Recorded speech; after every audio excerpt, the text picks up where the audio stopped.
I want to bring in our guest now, Republican Representative John Mica of Florida, also on the House Select Intelligence Committee and the Oversight and Government Reform Committees. And Congressman, let me ask you, first of all, shouldn't the president be meeting with people besides Joe Biden and John Kerry? Don't we already know what their input's going to be?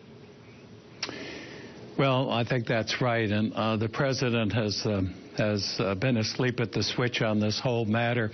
In fact, today, and I'm not on the Intelligence Committee, I am the senior member of the Government Reform and Oversight Committee and the National Security Investigative Oversight Subcommittee, but today, I wrote a letter and requested both Chairman Issa of Government Reform and Oversight and Chairman Mike Rogers, the chairman of the House Intelligence Committee, conduct a thorough investigation of what's taken place here.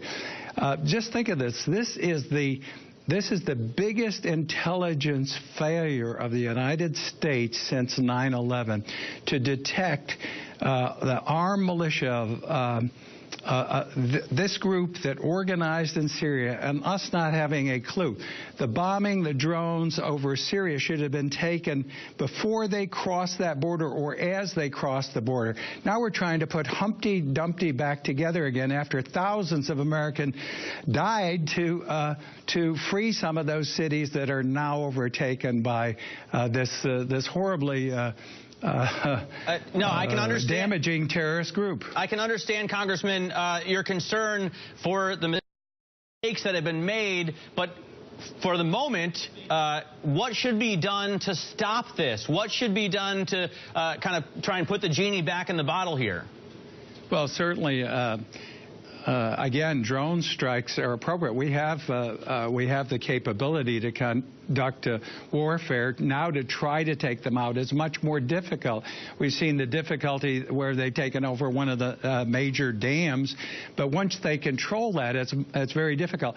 I want to know who was asleep at the switch in our Intelligence Committee, community rather, and the committee needs to both of these committees need to investigate it. If that's the failure that we have of getting us into this situation, so that's the first thing. Now trying to undo it is very difficult. But yes, using drones, there is no reason to use troops. But again, you get back to the question of the president departing Iraq, leaving us at bay, and not covering the ground that and territory that we had gained and lost American lives to gain. Now, Phil, this is a criticism we've been hearing of the administration ever since it became apparent that ISIS was such a strong threat and just continues to put wins on the board here. What does the administration say to that criticism?